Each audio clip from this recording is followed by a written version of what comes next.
Greetings and welcome everybody to today's class.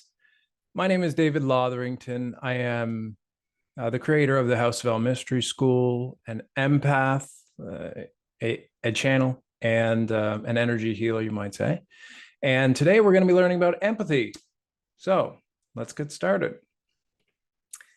Empathy is something that people, I'll say normal people, talk about all the time.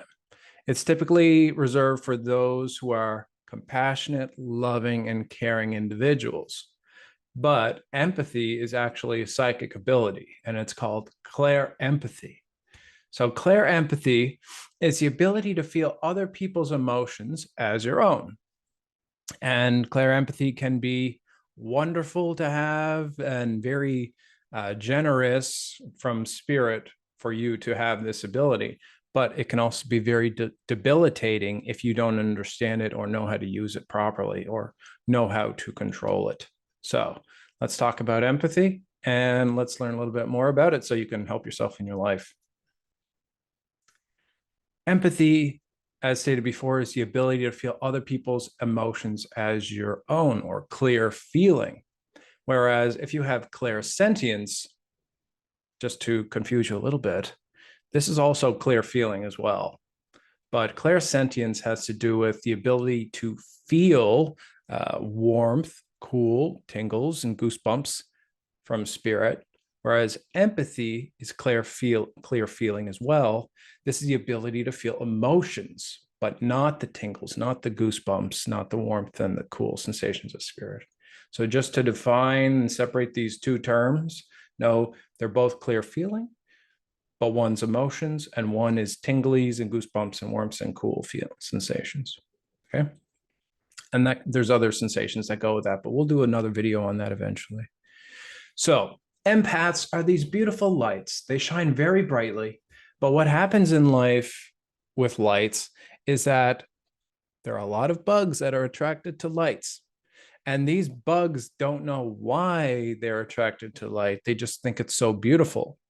And people that are narcissistic and people that need healing are going to look at you just like those bugs look at that light, because you are radiating this healing energy. And that's something that the narcissist and the person that needs healing needs. So they're going to be attracted to you. So that's something that you're going to have to deal with in your life. If you're dating, you're going to have to be extra mindful, if you're an empath, that people that want to take from you are going to be attracted to you because you love to give. As an empath, we love to give. And for the people that need healing, they're attracted to you because you're a healer. So, and you're going to be attracted to them because you want to help people. You want to heal people. That's part of your journey. That's part of your mission. So you're going to be finding yourself in places in life with these people more often than you might want. So it's important for you to understand, okay, am I attracted to this person because they need healing, or am I attracted to them because they have good characteristics, good traits and attributes, and maybe they look pretty as well? Because you need to create healthy boundaries as an empath. And that's one thing that empaths suffer with the most, is poor boundaries. So that's something you have to work on throughout your entire life. But as an empath, you especially need boundaries. So empaths also typically suffer with low self-esteem, low self-love. That's something that we all have to work on throughout our lives, but empaths are specifically susceptible to this, and you're going to have to do some work on yourself internally to find a way to love yourself so that you don't give every little bit of yourself to someone else and you get burnt out over and over again, and this keeps happening in your life. This is a lesson that we need to learn as empaths. So as an empath, we have these energetic straws that stick out of our aura, and these straws suck up negative energy from people around us. So you have a superpower, essentially.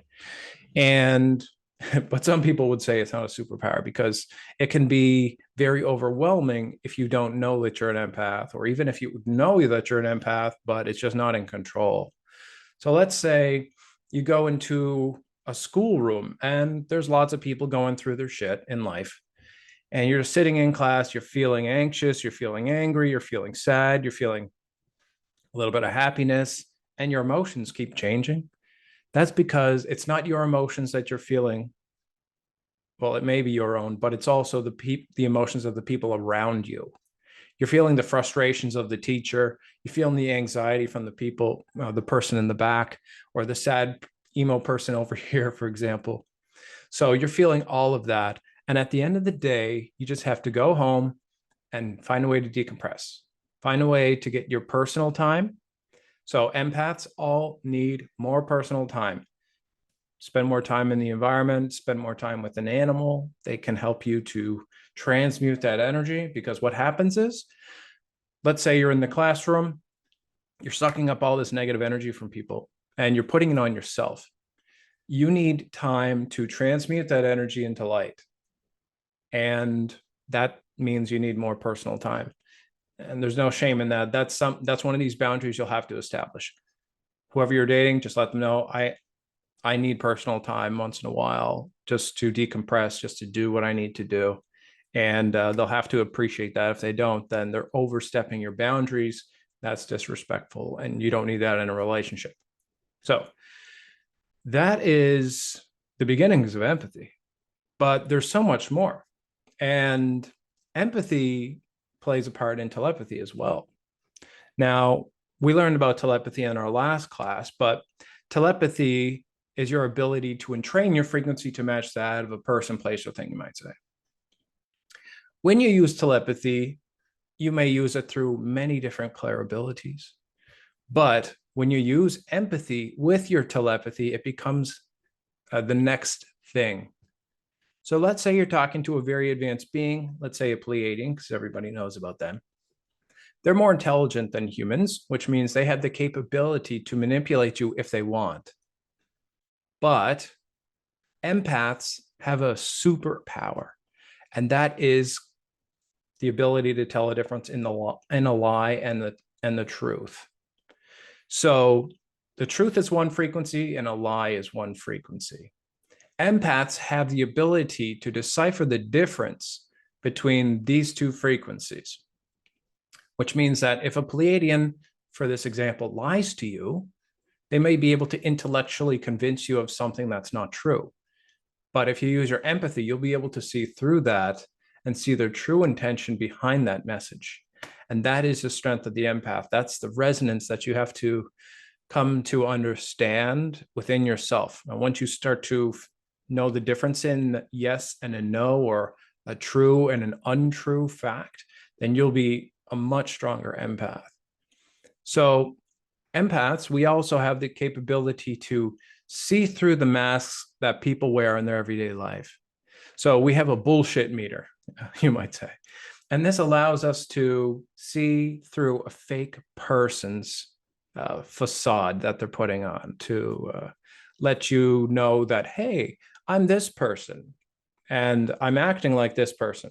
And there are many people that live their lives behind masks. They spend most of their lives behind masks, and they typically die depressed because they've done that, and they were never true to themselves. But anyway, empaths have the ability to see past that mask and address the person behind the mask. And that's one reason why they make exceptional energy healers. So that's a little bit on empathy today. That's all we're going to share. There's a lot more to learn about. You'll need to learn about self-love, how to establish healthy boundaries, how to learn to control your empathy. And if you like to learn about this stuff, we learn about it in the House of L Mystery School. We'd have classes on Wednesdays and Sundays, and we practice not in person, but we do our on-hand practice on Mondays. What's her neck? So I would like to give out a special thanks out to Miss Remley. She will henceforth be known as the Gem of Canberra.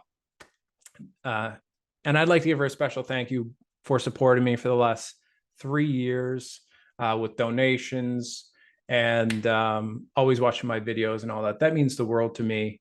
And if you come to Canada, I'll give you a big old smooch. So thank you, everybody, for watching today. Join the House of L. Our website is thlel.ca. And my name is David, and I'll see you next time. Toodaloo.